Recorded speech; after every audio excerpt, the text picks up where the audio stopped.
बिस्मिल्लाहिर्रहमानिर्रहीम। अस्सलाम वालेकुम। 26 मई 2021 को शाम को असद अली तूर एक सहाफ़ी हैं, उनको घर पर 3 अफराद ने आकर मारा पीटा और उनके मुताबिक ये कहा कि ये तीनों अफराद ISI से हैं और उन्होंने उन्हें इसलिए मारा पीटा है कि वो रियासती इदारों ख़ासकर फ़ौज के ख़िलाफ़ बातें लिखते और कहते हैं। इसके बाद एक तनकीद का ना ख़त्म होने वाला सिलसिला शुरू हो गया और लोगों ने पाकिस्तानी फ़ौज और ISI के ख़िलाफ़ ऐसी बातें सोशल मीडिया पर करना शुरू कर दी कि जो नाकाबिले बर्दाश्त और नाकाबिले कबूल हैं, ख़ासकर अपने ही लोगों की, अपने ही मुल्क के इदारों के ख़िलाफ़। मशहूर सहाफ़ी हैं हामिद मीर, उन्होंने इस पर कुछ बातें की, वो भी बताएंगे, अपना नज़रिया भी बताएंगे कि क्या ऐसा होना चाहिए या किसी रियासती इदारे को ऐसा करना चाहिए, ये भी बताएंगे। और रियासती इदारे यानी ISI का जो मौक़िफ़ सामने आया है वो भी बताएंगे। इससे पहले आप हमारे इस चैनल को सब्सक्राइब कर लें और साथ लगे घंटी के निशान को ज़रूर दबाएं ताकि आपको हमारी आने वाली तमाम वीडियोस के नोटिफिकेशन मिलते रहें। पहली बात तो ये आपको क्लियर होनी चाहिए कि सहाफ़त रियासत का चौथा सुतून होता है और किसी भी मुल्क में आज़ाद सहाफ़त उस मुल्क का एक खूबसूरत और बेहतरीन चेहरा नज़र आती है। आज़ाद सहाफ़त होने से मुल्क के हालात बेहतर समझे जाते हैं। किसी भी मुल्क के सहाफ़ी उसके अंदर होने वाले अच्छे और बुरे कामों की निशानदेही करते हैं और ये बताते हैं कि ये मुल्क किस तरह तरक्की कर रहा है। लोगों के हालात, जो मुश्किलात उनको दरपेश आती हैं या उनके साथ कोई ज़्यादती हो रही होती है तो ये सहाफ़ी होते हैं जो उनके लिए आवाज़ उठाते हैं। इसलिए अगर किसी सहाफ़ी पर कोई रियासती इदारा ज़्यादती करता है, जबर करता है, तो आम लोगों को भी उसके ख़िलाफ़ आवाज़ उठानी चाहिए, क्योंकि सहाफ़ी इस मुआशरे का चेहरा होते हैं।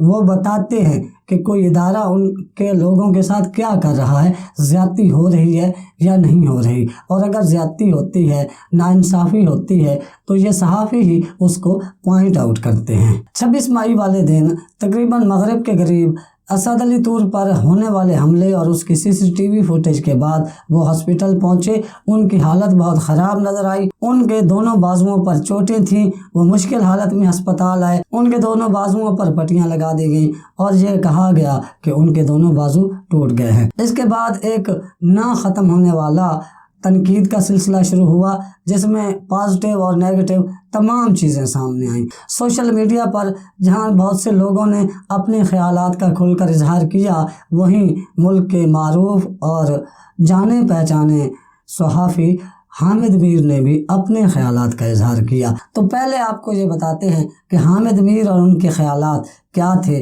और वो क्या कहते रहे। एक शख्स हैं जिब्रान नासिर, जो कि सुर्खे समझे जाते हैं और पाकिस्तान के इजराइल के साथ ताल्लुकात के बहुत ज़्यादा हामी हैं, मोमबत्ती माफिया के बहुत बड़े हामी हैं और वो औरतों की आज़ादी के मामलात पर भी बड़े एहतजाज करते रहते हैं, लिबरल हैं।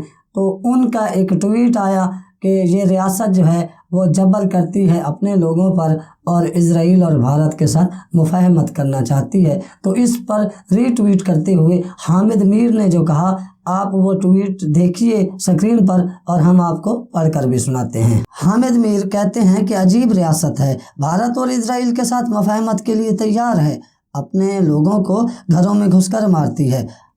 और ये बात जिब्रान नासिर के ट्वीट पर रीट्वीट करते हुए उन्होंने कही। आगे चलकर वो एक जगह कहते हैं कि आप देखें 50,000 रुपये महीने पर भर्ती किए गए कई व्लॉगर्स मैदान में आएंगे, हम पर इल्ज़ाम लगाकर अपनी तनख्वाह हलाल करेंगे, लेकिन पाकिस्तान के अवाम को सब पता चल चुका है कि फ़ौरन एजेंडे पर अमल दरामद करवाने वाले कौन हैं। और उन्होंने ये बात रीट्वीट की शमा जुनेजो के एक ट्वीट के जवाब में। आगे हम आपको जो ट्वीट दिखा रहे हैं ये बिलाल इस्माइल का ट्वीट है और इस पर रीट्वीट करते हुए हामिद मीर लिखते हैं कि आपकी मोहब्बत और दुआओं का मशकूर हूँ। हमारी लड़ाई मादरे मिल्लत फातिमा जिन्ना को भारतीय एजेंट करार देने वाले डिक्टेटर की बाकियात से है, ना तो फातिमा जिन्ना ने सरेंडर किया ना हम करेंगे। नवीदुल हक नामी एक शख्स ने उस रैली की तस्वीर शेयर की जिसमें हामिद मीर ने भी शिरकत की, असद अली तूर भी नज़र आए اور بھی بہت سے صحافی نظر آئے اور جس سے حامد میر نے خطاب بھی کیا بڑا جذباتی اور احتجاجی ریلی کی ان تصاویر پر ری ٹویٹ کرتے ہوئے حامد میر لکھتے ہیں کہ اب انہوں نے گھر میں گھس کر مارنا شروع کر دیا ہے، مارتے بھی ہیں اور انصاف دینے کے بجائے زخمی ساتھی پر الزام بھی لگاتے ہیں۔ اب ہمارے پاس سیلف ڈیفنس کا واحد راستہ یہ ہے کہ ہاتھ جوڑ کر معافی مانگنے کے بجائے اپنے خالی ہاتھوں سے بندوقوں پر جھپٹ پڑیں، مر جائیں گے، سرنڈر نہیں کریں گے۔ یہ تو تھے ٹویٹس۔ اب ذرا حامد میر کی آپ وہ جذباتی تقریر بھی خود سن لیں جو انہوں نے اسی ریلی میں کی، پھر ہم آپ کو آگے کچھ بتاتے ہیں جو انہوں نے اس میں انکشافات کیے۔ کہ اب اگر آپ ہمارے گھر میں گھس کے ماریں گے نا ہمیں، تو ہم آپ کے گھر میں تو نہیں گھس سکتے، آپ کے پاس ٹینکیں اور بندوقیں ہیں، لیکن ہم آپ کے گھر کے اندر کی باتیں آپ کو بتائیں گے اور یہ بھی بتائیں گے کہ کس کی بیوی نے کس کو کیوں گولی ماری اور اس کے پیچھے کون جنرل رانی تھی۔ سمجھ آ گئی ہے نا میں کیا کہہ رہا ہوں؟ اب اگر آئندہ کسی صحابی کے گھر میں گھس کے تم نے اس پر تشدد کیا، ہم بتائیں گے کہ تمہیں تمہاری بیوی نے گولی کیوں ماری۔ بس اتنا ہی بتانا تھا۔ Thank you very much. اتنے مرد کے بچے ہو، اتنے بہادر ہو، تو سینہ تان کے کہو نا ہاں جی میں اس کے گھر میں گھسا ہوں، لیکن تم اتنے بزدل ہو، اتنے بغیرت ہو کہ تم یہ تو نہیں مان رہے کہ میں ان کے گھر میں گھسا تھا، تم کہتے ہو او ہو نہیں کوئی لڑکی کا بھائی تھا جس نے مارا ہے۔ تو کیونکہ ایک بہت بغیرت اور بزدل دشمن سے واسطہ پڑا ہے، تو اس لیے وہ سمجھتا ہے کہ میرا پتہ نہیں چلے گا، میں نامعلوم ہوں۔ تم کوئی نامعلوم نہیں ہو، تمہارا پتہ ہے ہمیں تم کون ہو۔ تم نے اس سے نعرہ لگوایا اسرائیل مرد آباد اس لیے کہ تمہاری داڑھی میں تنکا ہے، تم چور ہو۔ تمہیں پتہ ہے کہ تم ہم لوگوں کے سامنے بیٹھ کے اسرائیل کے ساتھ سفارتی تعلقات کی وکالت کرتے ہو۔ جب تم لوگ پاکستان کے میڈیا کو اسرائیل کے حق میں ایک نیریٹو بنانے میں ناکام ہو جاتے ہو، تم دیکھتے ہو یہ میڈیا تو ہر وقت اسرائیل کی مخالفت ہی کرتا رہتا ہے، تمہیں اس پہ بڑا غصہ آتا ہے۔ تم پھر کبھی مطیع اللہ جان کو اٹھا لیتے ہو، کبھی ابصار عالم کو گولیاں مارتے ہو، کبھی اسد طور کو اٹھا کے گھر میں گھس کے مارتے ہو۔ پھر تمہارا ایک اور بھی پرابلم ہے، تم کہتے ہو جی ہمارے ٹینکوں کو زنگ لگ گیا، ہم لڑ نہیں سکتے، انڈیا سے دوستی کر لو۔ اور میڈیا پہ شکوہ ہوتا ہے میڈیا والوں، تم ہم انڈیا سے دوستی کرنا چاہتے ہیں، تم ہمارے ساتھ تعاون نہیں کرتے، تم میڈیا کو پھینٹی لگاتے ہو۔ تو میڈیا جو ہے یہ انڈیا کے ساتھ دوستی میں ہمارے نئے نیریٹو جو ہے اس کی مدد نہیں کرتا۔ تو اس جذباتی تقریر میں انہوں نے جنرل رانی کا بطور خاص ذکر کیا۔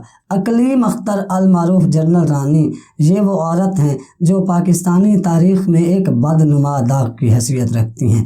ان صاحبہ سے یحییٰ خان کو معاشقہ تھا۔ یحییٰ خان اس عورت کے ساتھ کیا تعلقات رکھتے تھے یا کیا سوچتے تھے اس سے قطع نظر اس عورت کا جو کردار ہے وہ 1971 کی جنگ ہروانے میں بڑا مین اور مرکزی سمجھا جاتا ہے، اور یہ سمجھا جاتا ہے کہ جنرل یحییٰ خان کو بر وقت فیصلے کرنے سے روکنے میں اس عورت نے بہت ہی اہم کردار ادا کیا۔ جب جنرل یحییٰ خان کا اقتدار ختم ہو گیا اور ذوالفقار علی بھٹو اقتدار پر قابض ہوئے اور صدر پاکستان اور پھر وزیر اعظم پاکستان بنے، تو انہوں نے جنرل رانی کو بھی جیل میں ڈالا۔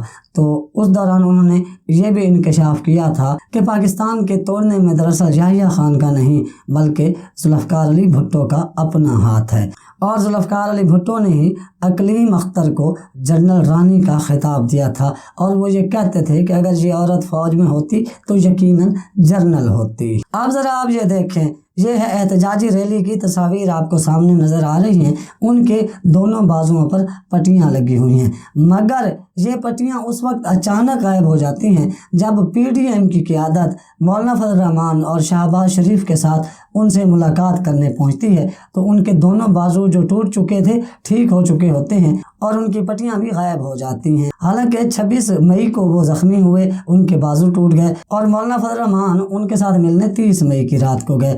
تو اب آپ دیکھیں کہ 3 دنوں میں ان کے ٹوٹے ہوئے بازو بھی ٹھیک ہو گئے اور ان کی پٹیاں بھی اتر گئیں۔ حالانکہ ان کے بازوؤں پر کچھ زخموں کے نشان نظر آ رہے ہیں، لیکن اتنا پراپاگنڈا کیا گیا، اتنا زیادہ ملک کے ادارے ISI کو بدنام کیا گیا کہ انہوں نے کوئی ظلم کر دیا، بندہ ہی جان سے مار دیا، اور ہمیشہ سے یہی ہوتا آیا ہے۔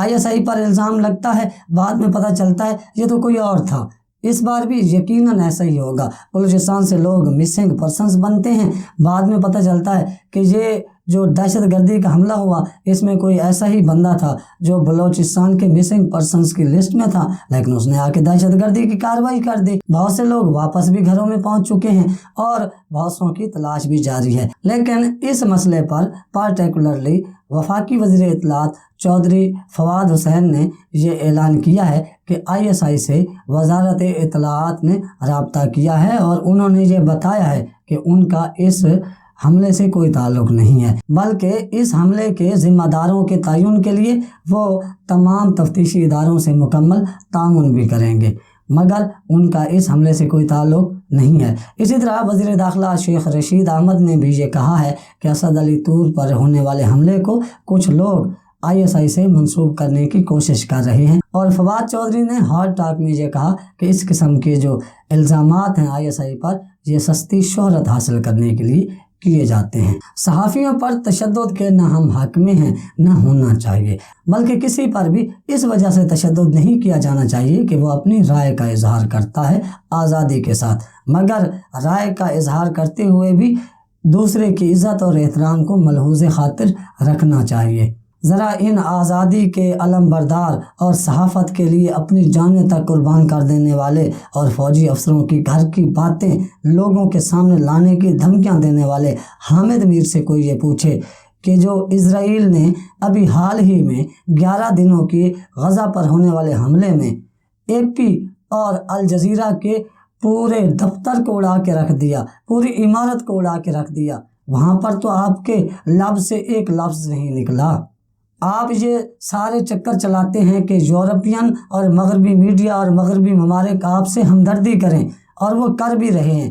पाकिस्तान के ख़िलाफ़ इसके बाद एक तहरीक भी चल रही है, लेकिन क्या उन लोगों को, उन सहाफ़ियों को जिनके साथ इज़राइल में जुल्म होता है, जिनके साथ मगरबी ममालिक में जुल्म होता है, जिनके साथ अमेरिका में खुद जुल्म होता है और वो कंट्रोल्ड मीडिया का हिस्सा हैं, उन पर भी आप बात करते हैं?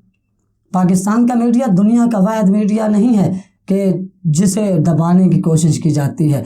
हर जगह मगरब में, अमेरिका में, बल्कि इज़राइल में तो वो सहाफ़ियों के पूरे दफ्तरों को उड़ा देते हैं। वहाँ पर तो इससे भी ज़्यादा कंट्रोल मीडिया है। कोई भी अमरीकी अखबार या TV चैनल 9/11 पर उसके ख़िलाफ़ बात नहीं कर सकता। ये होता है कंट्रोल्ड मीडिया। पाकिस्तान में तो आप जिसके ख़िलाफ़ और जिस वक्त जहाँ चाहे खबर लगा दें, आपको पूछने वाला भी कोई नहीं होता। हमने आपके सामने हक़ाइक़ रखे हैं, फ़ैसला आपने करना है अपना, और इस चैनल का ख्याल रखिएगा। अल्लाह हाफ़िज़।